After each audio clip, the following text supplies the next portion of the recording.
Hey there, Pirate Crew, and welcome to another miniature painting tutorial. Today we are going to be talking about how to paint bone.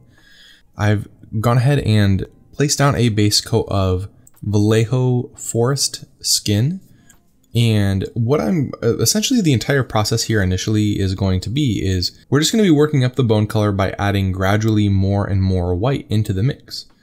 And really what I'm doing here is I'm kind of paying attention to the shapes. Obviously the lower part of it is very cylindrical. The top and back of the head is very spherical. And then some of the objects are almost like, flat planes. And so we're trying to think about all the shapes, and then we're also just using that rule of cool so that if something doesn't necessarily fit into one of those shapes, we're just going to say, hey, is this kind of the upper or the raised surface? Would light be hitting here? And early on, if the answer is yes, then you can just, paint it one of these highlight colors. When we start to get really, really bright, then we can start to get a little bit more specific and picky about how much of the highlight we're placing on something. So always keep that in mind.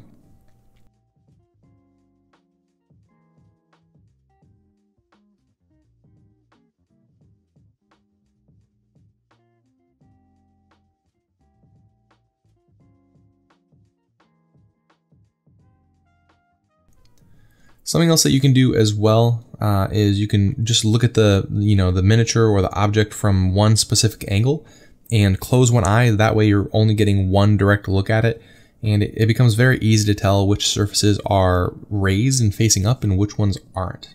So just continuing gradually mixing in white, painting in a smaller and smaller area. That's something that I love about painting with this layering technique is, the brighter I go, the less amount of surface area that I have to paint. And because I'm painting less surface area, the project just speeds up.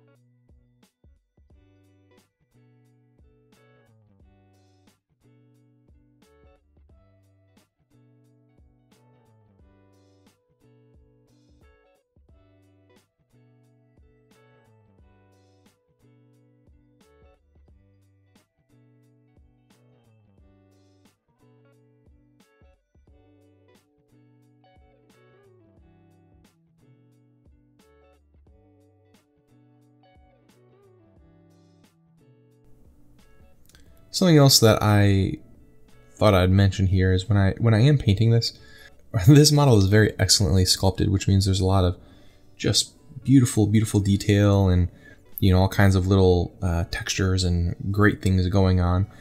When we're painting though, we almost want to forget that they're there. We don't want to be giving attention to all those little individual details yet. We want to focus on the big general shapes and general ideas first, and then later on down the road we'll start to pick out all of those.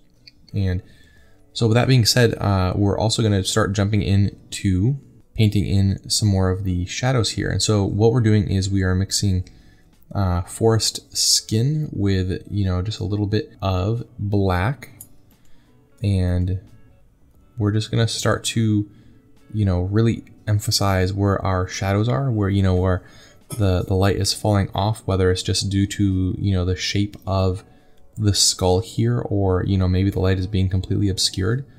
And so we're gonna block things out a little bit in some areas, and then in other areas we're gonna be much more careful and attentive as to how we are painting the shadows. Obviously here on this right side of the skull, there's not as much light impacting over there, and so we're going to block it out a little bit more harshly. If you go a little bit overboard, there's a couple of places here where I do go a little bit overboard. The nice thing is we already have the whole progression, or we should have the whole progression of our mid-tone up through our highlights on the palette. And so if you run into that, you can just come back and you can clean up those areas that you go a little bit too far, and it shouldn't take very long. All you have to do is kind of paint back over it a little bit. And if you need to, you know, build up that progression again, the progression is already there. So you're not going to be fighting and fighting to get, you know, everything, you know, reestablished if you have one little slip up. I'm a big proponent of painting in a way where I'm thinking of like, oh man, if I make a mistake here, how do I recover? And then having those options, you know, already set up. So if you do inevitably make a mistake, you can just go, hey, it's not a big deal. Just going to come back, you know, bop, bop, bop, and you're right back to where you were. You're a little bit further ahead, actually.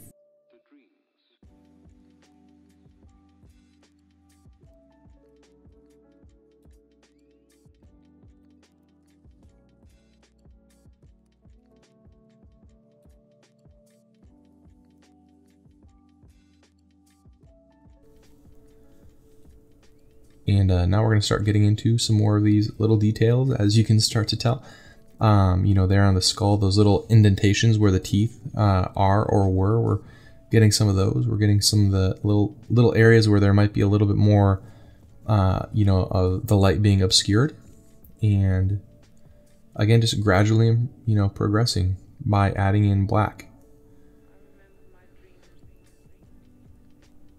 The reason why in this case adding black is okay is that the skull is very neutral in color.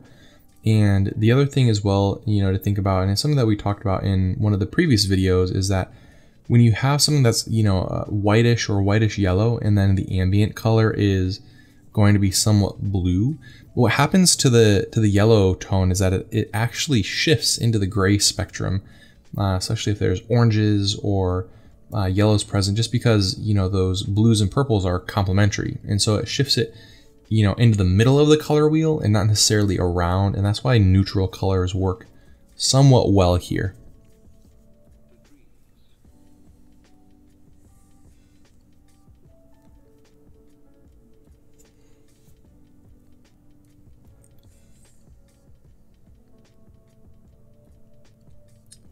Just kind of cleaning up the separation points here between the fingers and a few other areas, you know, doing a little bit of glazing just to really tidy up a couple of places here where I might want things to be a little more smooth.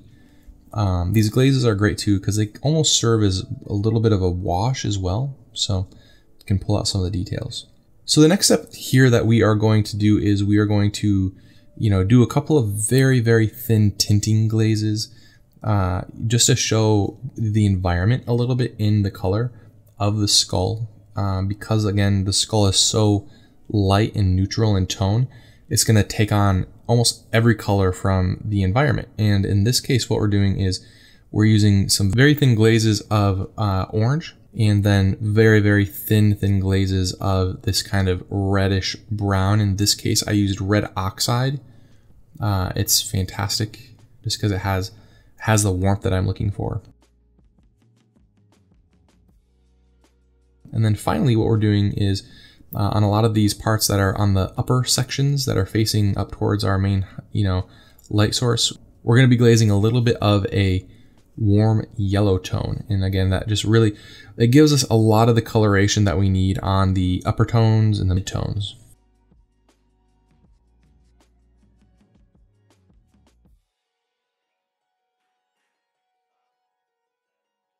Adding, again, some more color here. We're going to take some of that phthalo blue and we're going to mix it in with that forest skin and black mixture. So that way it shifts it almost a little bit green. And we are really going to add this only to the areas where the light is very, very obscured. Again, because what happens is we have the ambient light kind of coming from the skybox, and that shifts everything a little bit blue. And, you know, in this case, with the orc and with the environment that he's in, we're going a little high fantasy here. We're going a little bit more extreme. If you want to make this more realistic, you can glaze this in even more carefully and more thin, and it really will add, you know, that ambience and that coloration that you are looking for. And this is something, again, that happens all over the place every day. We're just so used to seeing it that we just don't think about it very often. If you go outside, you know, later on in the evening, kind of during, you know, whatever the twilight hours are, I would say probably between 5 and 8 o'clock, depending on what time of year it is and where you live, you can see the colors of the shadows specifically start to shift much cooler and much bluer, and all of the light that's coming from the sun is very, very yellow. And just the one very easy way that you can see it is just when you look at the highlight, tones wherever you're looking outside, you can really tell your mind, hey, these are yellow, and then correspondingly the shadows will start to feel bluer. And so the next step here is we've added a little bit of white actually into that 50-50 mix of, it was black and forest skin, one half mixed with the phthalo blue on the other mix. And now we're adding a little bit of white into it just to really get that pop of blue that we are looking for on the skull. And again, you can do as little or as much of this as you would like. In this instance, we're taking it a little bit further just because we like the stylized, pop that it provides us. I like showing all of the steps though, especially for, the result that I got for the, the miniature that I painted, just so that you guys can know. And then you guys always have the option of stopping sooner or, maybe even pushing a little bit further if you're extra bold. The control too that it can take to paint things in a more naturalistic way is also a massive challenge on its own.